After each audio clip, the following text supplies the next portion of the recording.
Treasury Secretary Scott Bessent sent a very clear message to the Chinese Communist Party early this morning. The markets reacted nicely, at least the futures markets did, and we'll see if China reacts sanely or if they're going to continue their pride-driven battle against President Trump and his tariffs. Here's Scott Bessent.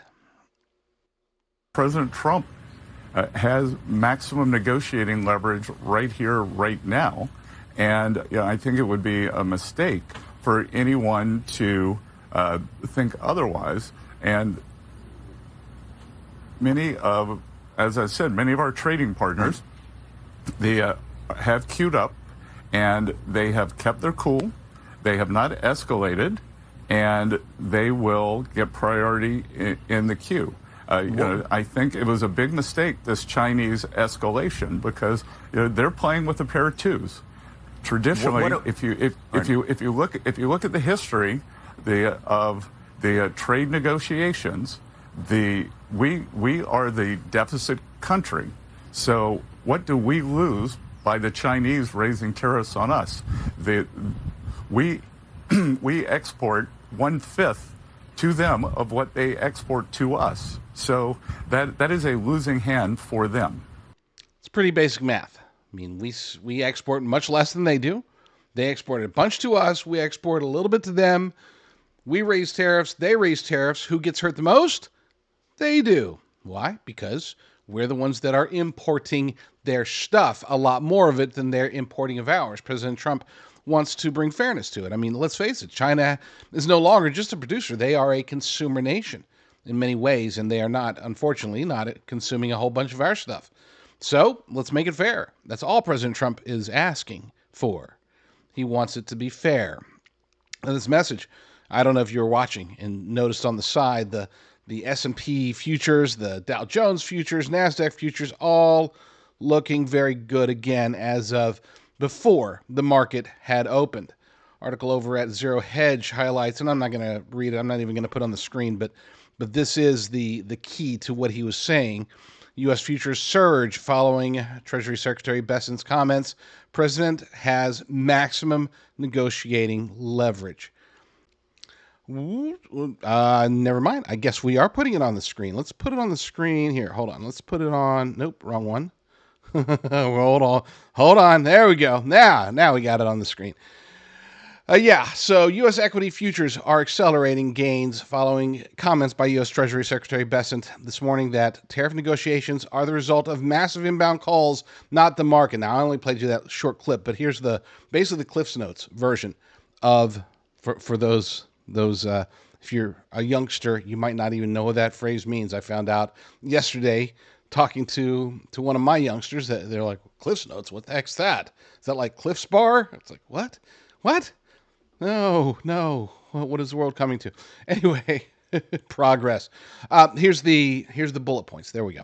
When asked about tax with Europe, Bessent said everything is on the table. Trump will be personally involved in negotiations. Japan, South Korea, and Taiwan may engage in Alaska deal. And according to this, early March, Trump said that Japan, South Korea, and others want to partner with the U.S. in a gigantic natural gas pipeline in Alaska. And for some reason, I missed that one. I don't recall that from March, but hey, it happened apparently.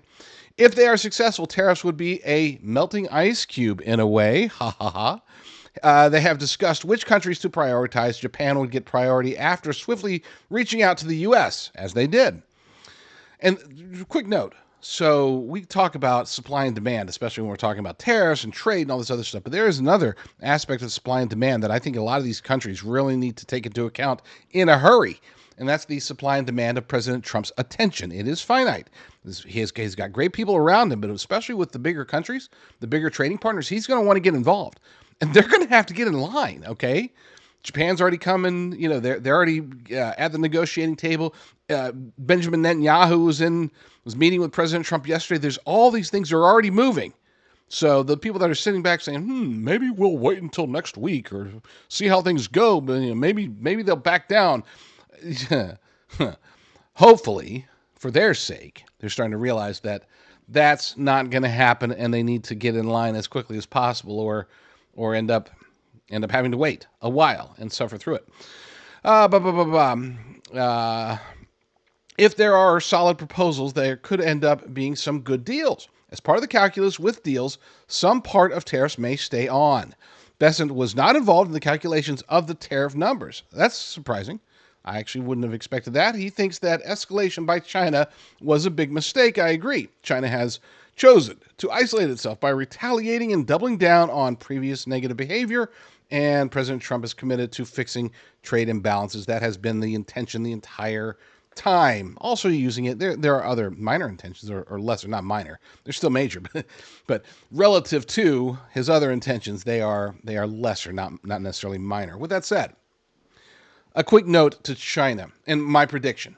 Okay, I think a lot of countries, most countries, maybe nearly every country is going to come to the table and negotiate, and there's going to be trade deals left and right. I mean, they're going to be handing them out left and right. It's just going to be a trade deal smorgasbord for the next several weeks, maybe even months.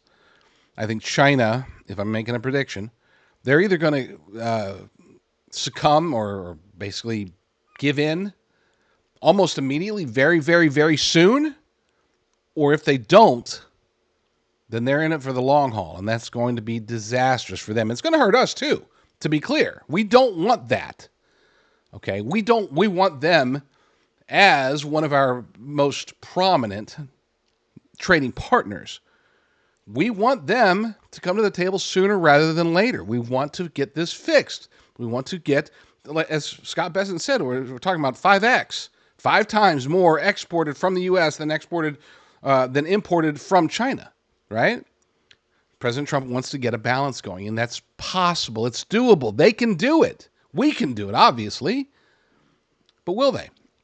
Or will pride of the Chinese Communist Party allow them to hurt their own people? Because that's what it's really going to come down to. Are we going to feel pain? You betcha. We're going to feel a lot of pain. That sucks. Okay? Because for better or for worse, and I would say it's for worse, for sure, but we are in many ways reliant on Chinese imports as a nation. We are. It sucks, like I said, but we are. But their reliance on being able to export to us is existential. Like, their nation changes with these tariffs. Their people suffer tremendously with a trade war between the United States and China. And I pray that the Chinese Communist Party will come to their senses. They'll figure out some way to save face, because for whatever reason, we don't understand it necessarily, but they do. For whatever reason, saving face is the most important aspect of any talk, any negotiation, any deals that they make. They have to be able to save face. And if they can't, then they will collapse. So my prediction, they either come to the negotiating table immediately, or they prolong this. We have a protracted trade war with China that will harm us and probably destroy them.